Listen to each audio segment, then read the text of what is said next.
Hi, hello. എല്ലാവർക്കും സുഖമല്ലേ? അപ്പോൾ ഇന്ന് ഞാൻ വന്നിരിക്കുന്നത് സാറ്റൻ റിബൺ വെച്ചിട്ട് നല്ല അടിപൊളിയായിട്ടുള്ളൊരു ഫ്ലവർ ചെയ്യാൻ വേണ്ടിയാണ്. ഞാനിപ്പോൾ ഹെയർ ബാൻഡിലാണ് ചെയ്യുന്നത്. നിങ്ങൾക്ക് അലിഗേറ്റർ ക്ലിപ്പിൽ വേണമെങ്കിലും ചെയ്യാം. അപ്പോൾ അതിനായിട്ട് ഞാൻ 1.5 ഇഞ്ച് നീളത്തിൽ ഒരു 22 പീസ് കട്ട് ചെയ്തെടുത്തിട്ടുണ്ട് സാറ്റൻ റിബണെ. എന്നിട്ട് അതിൻ്റെ അറ്റം ഇതുപോലെ ചെരിച്ചൊന്ന് അതായത് വളച്ചൊന്ന് കട്ട് ചെയ്ത് കൊടുക്കുക. കട്ട് ചെയ്ത് കൊടുത്തിട്ട് അതിൻ്റെ അറ്റം ഒന്ന് ഉരുക്കണം കേട്ടോ, അല്ലെങ്കിൽ അതിൻ്റെ നൂലൊക്കെ അഴിഞ്ഞു പോകാനുള്ള സാധ്യതയുണ്ട്. എന്നിട്ട് ഇതുപോലെ ഞൊറിയെടുത്ത് നടുക്കുനിന്നൊന്ന് മടക്കിയിട്ട് അതിനെ അപ്പുറവും ഇപ്പുറവും 2 ഞൊറിയായിട്ടാണ് എടുക്കുന്നത്. അങ്ങനെ 2 ഞൊറിയായിട്ട് മടക്കിയെടുക്കുമ്പോൾ ഒരു പെറ്റൽ പോലെ കിട്ടും. എന്നിട്ട് അതൊന്ന് ഉരുക്കി കൊടുക്കുന്നുണ്ട്. അപ്പോൾ അതങ്ങ് ഒട്ടിയിരുന്നോളും. അപ്പോൾ എൻ്റെ ചാനൽ സബ്സ്ക്രൈബ് ചെയ്യാതെ കാണുന്നവരുണ്ടെങ്കിൽ ഒന്ന് സബ്സ്ക്രൈബ് ചെയ്ത് സപ്പോർട്ട് ചെയ്യണേ. അതുപോലെ അടുത്ത് കാണുന്ന ബെൽ ബട്ടൺ പ്രസ് ചെയ്തെന്നാൽ ഞാൻ വീഡിയോസ് ഇടുമ്പോൾ അതിൻ്റെ നോട്ടിഫിക്കേഷൻ നിങ്ങൾക്ക് കിട്ടുന്നതായിരിക്കും. ഒരു ലൈക്ക് തരാനും മറക്കല്ലേ. എല്ലാ പീസും ഇതുപോലെ ഞൊറി പോലെ എടുത്ത് പെറ്റൽസ് ഉണ്ടാക്കിയെടുക്കുക. സാറ്റൻ റിബണിലോ ഓർഗൻസ റിബണിലോ ഒക്കെ ഇത് ചെയ്തെടുക്കാവുന്നതാണ്. പിന്നെ സാറ്റൻ റിബൺ ആയിരിക്കും കുറച്ചുകൂടി ഈ ഒരു ഫ്ലവറിന് ഭംഗി കൂടുതലെന്ന് തോന്നുന്നു കേട്ടോ. അതുപോലെ ഹെയർ ബാൻഡിലോ അലിഗേറ്റർ ക്ലിപ്പിലോ പിന്നെ ഹെയർ ബണ്ണിലോ ഒക്കെ അറ്റാച്ച് ചെയ്ത് കൊടുത്താൽ നല്ല ഭംഗിയായിരിക്കും. കുട്ടികൾക്ക് മുടിയൊക്കെ കെട്ടി കൊടുത്ത് കിട്ടുന്ന ഫ്ലവർ നല്ല ഭംഗിയായിരിക്കും കേട്ടോ. അപ്പോൾ എല്ലാ പീസും ഇതുപോലെ പെറ്റൽസ് ആക്കി എടുത്തിട്ടുണ്ട്. ഇനി അത് ഓരോന്നും ഇങ്ങനെ ഒന്നിൻ്റെ മീതെ പശ തേച്ച് ഒരു സൈഡിൽ പശ തേച്ച് അടുത്തത് അതിൻ്റെ മീതെ കൂടി വെച്ച് ഒരറ്റത്തുനിന്ന് ഇങ്ങനെ ഒട്ടിച്ചു കൊടുക്കുക. അങ്ങനെ ഒരു 9 പീസ് ഒട്ടിച്ചെടുത്തിട്ടുണ്ട്. ഒരു 3 ലെയറായിട്ടാണ് ഇത് ചെയ്യുന്നത്. നിങ്ങൾക്കിപ്പോൾ കുറച്ചുകൂടെ വലിയ ഫ്ലവർ വേണമെന്നുണ്ടെങ്കിൽ പെറ്റൽസിൻ്റെ എണ്ണം കൂട്ടി 9 എന്നുള്ളത് ഒരു 11 11 മതിയാകും. സാമാന്യം വലിപ്പം കിട്ടും. അങ്ങനെ വലിപ്പം കൂടുതലുള്ള ഫ്ലവർ വേണമെങ്കിലും ഉണ്ടാക്കിയെടുക്കാം. അങ്ങനെ 9 ഞാനിവിടെ ഒട്ടിച്ചു കൊടുത്തിട്ടുണ്ട്. 9 അങ്ങേയറ്റത്തെയും ഇങ്ങേയറ്റത്തെയും തമ്മിലൊന്ന് പശ തേച്ച് കൂട്ടി യോജിപ്പിച്ച് കൊടുക്കണം. അങ്ങനെ ഇതേ മെത്തേഡിൽ 3 ലെയർ ഞാൻ ഉണ്ടാക്കിയെടുത്തിട്ടുണ്ട്. അതിൽ ഫസ്റ്റിലത്തെ ഏറ്റവും അടിയിൽ വരുന്നത് ലെയർ 9, രണ്ടാമത്തേത് 7, ഏറ്റവും മുകളിൽ വരുന്നത് 6. അങ്ങനെയാണ് ഞാൻ ചെയ്തെടുത്തിരിക്കുന്നത്.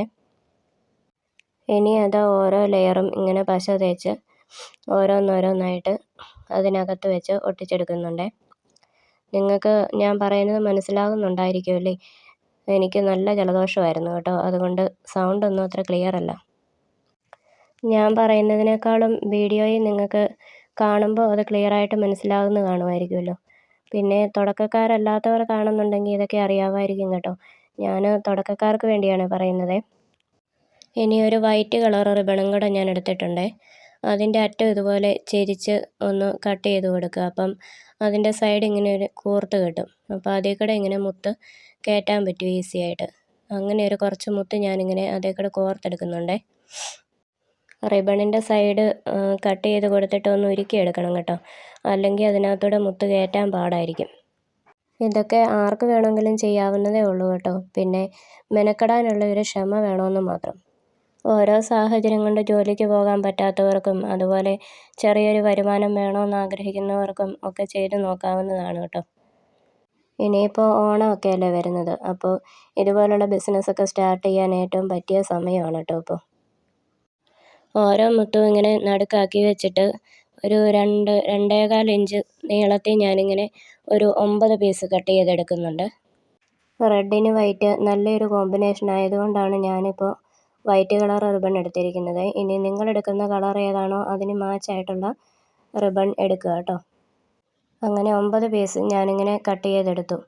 അതിന് ശേഷം അത് നടുവേ മടക്കി, അതായത് മുത്ത് നടുക്കോട്ടാക്കിയിട്ട് മുത്ത് മുകളിൽ വരുന്ന പോലെ വെച്ചിട്ട് നടുക്കോട്ടാക്കി ഇതുപോലെ 2ആയിട്ടൊന്ന് മടക്കി അറ്റമൊന്ന് ഉരുക്കി കൊടുക്കുന്നുണ്ട്. അതുപോലെ ഓണം റിലേറ്റഡ് ആയിട്ടുള്ള മുല്ലമുട്ടിൻ്റെ ഹെയർ ക്ലിപ്പും സെൻറ്റർ ക്ലിപ്പും ഒക്കെ ചെയ്യുന്നതിൻ്റെ വീഡിയോ ഞാൻ ഓൾറെഡി ചാനലിൽ ഇട്ടിട്ടുണ്ട്. കാണാത്തവരുണ്ടെങ്കിൽ ഒന്ന് കണ്ടു നോക്കണേ. അതുപോലെ മുല്ലമൊട്ടിൻ്റെ മാലയും ടിക് ടാക് ക്ലിപ്പും ഹെയർ ബാൻഡും അങ്ങനെ ഓരോന്നിൻ്റെയും വീഡിയോ ഓരോ ദിവസമൊക്കെ ആയിട്ട് വരുന്നതായിരിക്കും കേട്ടോ. എല്ലാവരും അതൊക്കെ ഒന്ന് ട്രൈ ചെയ്ത് നോക്കണം കേട്ടോ. പിന്നെ നിങ്ങളുടെ അഭിപ്രായങ്ങളും നിർദ്ദേശങ്ങളും ഒക്കെ കമൻറ്റ് ബോക്സിലൊന്ന് കമൻ്റായിട്ട് അറിയിക്കണേ. മുല്ലമൊട്ടൊക്കെ ഇപ്പോൾ എല്ലാ ക്രാഫ്റ്റ് ഷോപ്പിലും തന്നെ വാങ്ങിക്കാൻ കിട്ടും. അതുപോലെ തന്നെ ഓൺലൈനായിട്ടും ഒക്കെ വാങ്ങിക്കാൻ കിട്ടും കേട്ടോ. അപ്പോൾ 9 പീസും ഞാനിങ്ങനെ അറ്റമൊക്കെ ഉരുക്കി റെഡിയാക്കി എടുത്തിട്ടുണ്ട്. ഇനി ഇതുപോലെ ഓരോന്നും അതിനകത്ത് വെച്ച് ഒന്ന് ഒട്ടിച്ചെടുത്ത് ആ 9 പീസും റൗണ്ടാക്കി ഒന്നെടുക്കണം. വൈറ്റ് റിബൺ ആയതുകൊണ്ട് ഞാൻ B7000 പശ വെച്ചിട്ടാണ് ഒട്ടിക്കുന്നത്. മറ്റേ ഫെവിബോണ്ടിൻ്റെ പശയ്ക്ക് ചെറിയൊരു മഞ്ഞ കളറുണ്ട്. അപ്പോൾ വൈറ്റ് റിബണിൽ അതൊരു വൃത്തികേടായിരിക്കും. കുഴപ്പമില്ല, അതിൻ്റെ സെൻറ്ററിൽ എന്തെങ്കിലും ഒട്ടിച്ച് കഴിയുമ്പോൾ അതങ്ങ് മാറിക്കോളും. എന്നാലും എവിടെയെങ്കിലും ഒന്ന് തെളിഞ്ഞ് കണ്ടു കഴിഞ്ഞെന്ന ഒരു ബോറല്ലേ എന്ന് വിചാരിച്ച് B7 പശ വെച്ച് ഒട്ടിക്കുവാണേ. പിന്നെ ഈ B7 പശ ഒട്ടാൻ കുറച്ച് താമസം എടുക്കും കേട്ടോ. ഒട്ടിക്കഴിഞ്ഞാൽ നല്ല സ്ട്രോങ് ആയിട്ട് നിൽക്കുകയും ചെയ്യും. അങ്ങനെ എല്ലാം റൗണ്ടായിട്ട് ഞാൻ ഒട്ടിച്ചെടുത്തിട്ടുണ്ട്. ഇനി അതിൻ്റെ സെൻറ്ററിൽ വെക്കാനായിട്ട് ഞാനൊരു സ്റ്റോൺ എടുത്തിട്ടുണ്ട്. അപ്പോൾ ആ സ്റ്റോൺ ഇച്ചിരി ചെറുതായതുകൊണ്ട് കുറച്ചും കൂടി വലിപ്പത്തിലുള്ള എന്തെങ്കിലും വെക്കാമെന്ന് കരുതി അതിന് ചുറ്റിനും ഞാൻ അതൊരു ക്യാൻവാസ് ഷീറ്റേ ഞാൻ ഒട്ടിച്ച് കൊടുത്തിട്ട് അതിന് ചുറ്റിനും പശ തേച്ചിട്ട് എൻ്റെ കയ്യിൽ റെഡ് കളറ് സ്റ്റോൺ ചെയിൻ ഉണ്ടായിരുന്നു. അപ്പോൾ അതും കൂടി ഒരു 2 റൗണ്ട് ഞാൻ ഒട്ടിച്ച് കൊടുത്തു. കുറച്ചും കൂടി ഒരു വലിപ്പത്തിലാക്കിയെടുത്തു. ഇനി ആ സ്റ്റോണ് അതിൻ്റെ സെൻറ്ററിലായിട്ടൊന്ന് ഒട്ടിച്ച് കൊടുക്കണം. അപ്പോൾ അത് ക്യാൻവാസ് ഷീറ്റിൽ നിന്ന് അത് ഒന്ന് കട്ട് ചെയ്തെടുക്കണം. കട്ട് ചെയ്തെടുത്തിട്ട് ഫ്ലവറിൻ്റെ സെൻറ്ററിലായിട്ട് ഒട്ടിച്ച് കൊടുക്കണം. അപ്പോൾ ഇത്രയേ ഉള്ളൂ നമ്മുടെ ഫ്ലവറിൻ്റെ പണിയെന്ന് പറയുന്നത്. എങ്ങനെയുണ്ട്? കൊള്ളാമോ? ഞാൻ എൻ്റേതായ ഐഡിയ വെച്ചിട്ട് ഞാൻ തന്നെ ചെയ്തെടുത്തൊരു ഫ്ലവറാണ് കേട്ടോ ഇത്. അപ്പോൾ കൊള്ളാമോ, ഇഷ്ടപ്പെട്ടോ, എങ്ങനെയുണ്ടെന്നൊക്കെ നിങ്ങൾ കമൻറ്റ് ചെയ്യുക കേട്ടോ.